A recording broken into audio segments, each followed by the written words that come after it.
So one of the most difficult things for me as the owner of a marketing agency that helps dozens of gyms all around the world grow their gym is I've noticed that a lot of gyms aren't masters of basically the process and the nature of sales.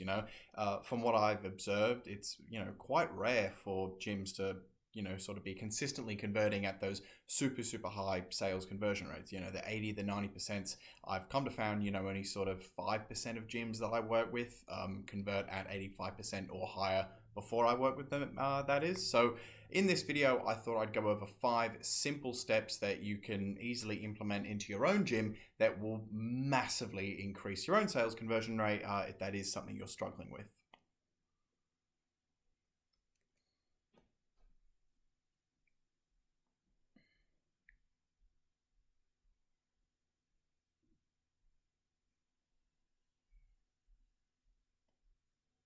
So the first step is social proof. Now, if you've seen any of my other videos on this channel, you probably will have heard me at some point say social proof is the biggest marketing asset that your gym can possibly have. It's not fancy videos done by professional videographers that cost thousands of dollars. Those things are nice, but they're not ultimately the most valuable marketing asset your gym can have, because fancy videos showing off all your really nice facilities or equipment, while that rather might help some prospects who maybe are a bit skeptical convert, or rather, let's redo this.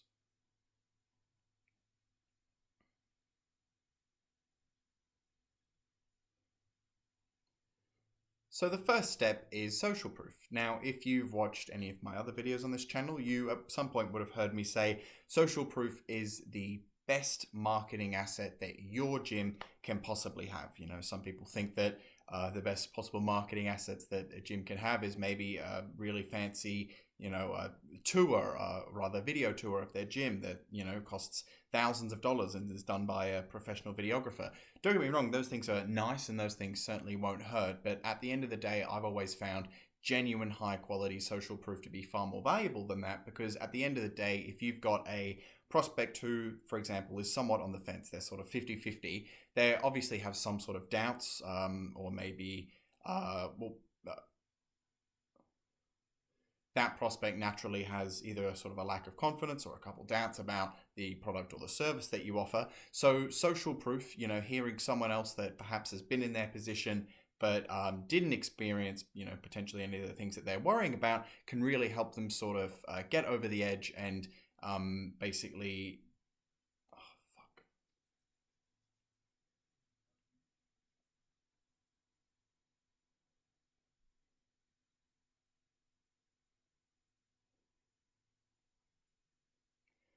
So the first step is social proof. Now, if you've watched any of the other videos I have on this channel, you at some point would have heard me say that social proof is the best marketing asset that your gym can have, full stop. A lot of people out there think that the best marketing assets for their gym might be a video tour of their gym that costs thousands of dollars and was done by a professional videographer.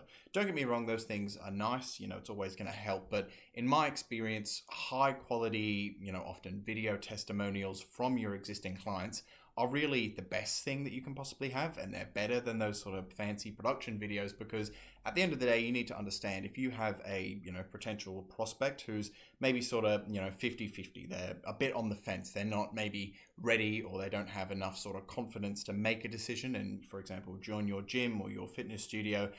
If you have, for example, really high quality testimonials from your clients who maybe talked about some of the doubts that they might currently be facing, but how they, decided to give it a shot and it's the best decision that they've ever made, something along those lines, that's going to really give that potential, sort of 50-50 prospect potentially enough confidence to sort of, go and seek you, your gym and your company out. And that's potentially one more client that you can sign up that potentially you will not have had before. Now, a really great tip is if you're, for example, depending on how you structure your gym sales. If it's, for example, by appointment only, which is typically how I suggest you structure it, before the appointment that you do have with your clients, send all of that great social proof to them before. You know, it might be in an email. You might say, hi, you probably have tons of questions, can't wait to answer them in person, but before we meet up, I thought I might show you what some of our existing clients have to say about our services. You know, something along those lines rather, can really benefit your sales rate without you really even having to do anything. They're just going to show up to your gym with sort of that much more trust about you and your services.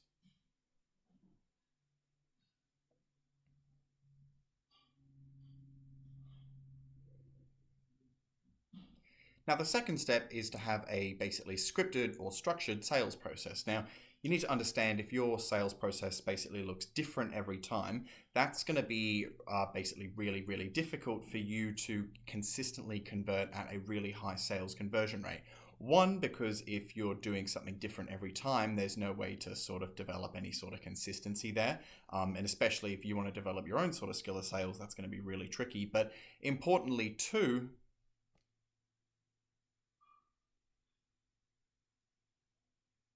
if you're doing something different every time, not only is that going to be near impossible to, for example, train to another staff member, which will obviously be essential as you grow your gym, but importantly, you won't be able to identify what works and what doesn't work when it comes to sort of you selling your prospects. Ideally, how you should structure it is you should tweak things every now and then, test different things in your sales strategy or approach or script, and basically identify what does work and what doesn't. And if you're doing something different every single time, you're really going to have no idea what is and isn't working, basically.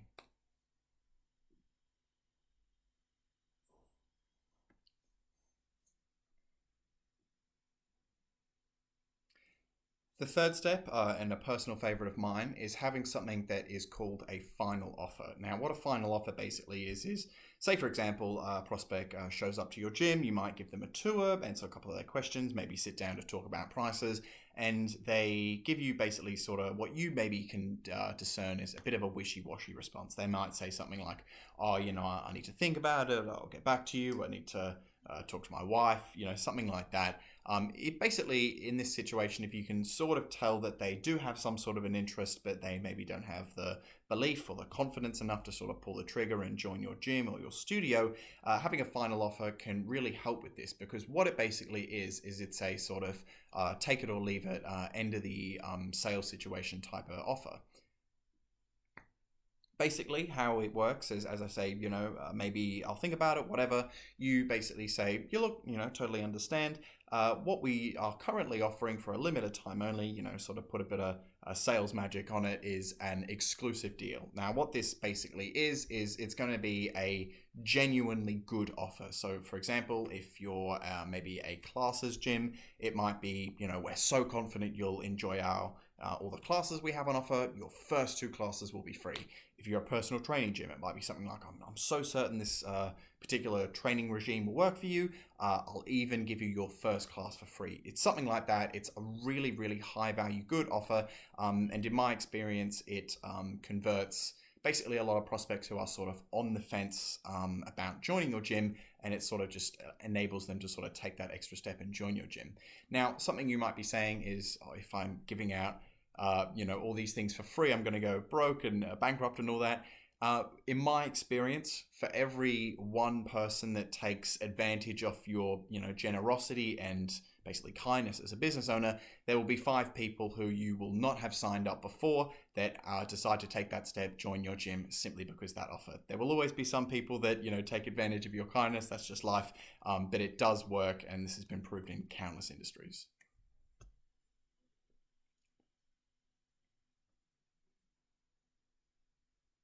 Now, the 4th step, and get a bit creative with this depending on how your sales is structured, but if it's possible, record your sales. And the idea is if you're, for example, have a way to, record your sales situation, again, whatever that might be, a conversation in your office, a tour around your gym, whatever it is, if you're able to basically sort of record that encounter and listen back to it afterwards, you can sort of, analyze, what are you doing well and what are you not doing well. And importantly, you can analyze patterns in your prospects. There might be a certain particular type of objection that your prospects raise really, really commonly. You know, it might be something like, oh, you know, there's not enough bench presses in the gym. You know, that might be a really common objection that you won't be able to spot unless you sort of go back, analyze, you know, previous sales opportunities that you've had.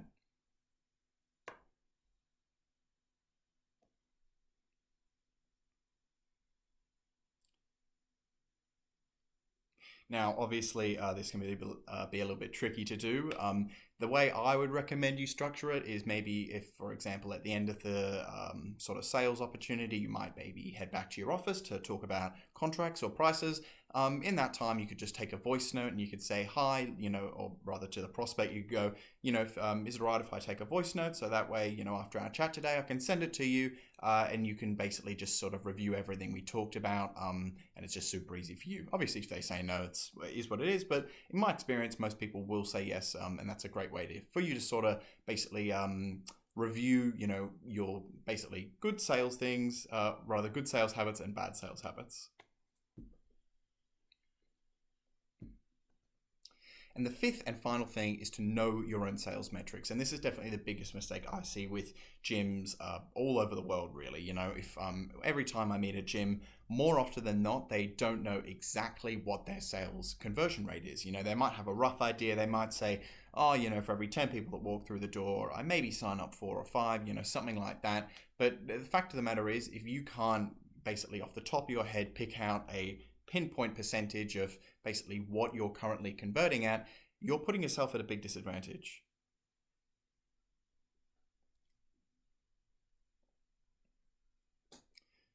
And the reason for this is, as I mentioned in a previous point, as you tweak and change things about your sales process, you're going to want to test for basically improvements or the lack of improvements, regressions basically. And the only way you can do this is by having a pinpoint accurate percentage that you can basically look at.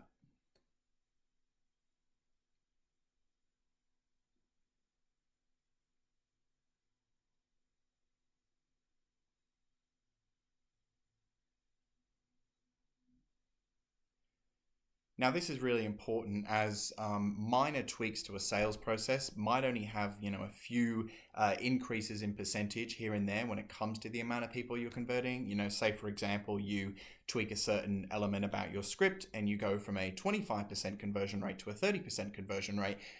That's not going to be sort of noticeable for you to basically recognize without taking, you know, very detailed metrics. And at the end of the day, if you're at 25% and you've jumped to 30% in terms of a sales conversion rate, that is still a massive difference for your bottom line. So it's super, super important that you know your metrics exactly in terms of for every, you know, 10 or 20 people that come through your gym or for every 10 appointments that you have, how many of those are you converting?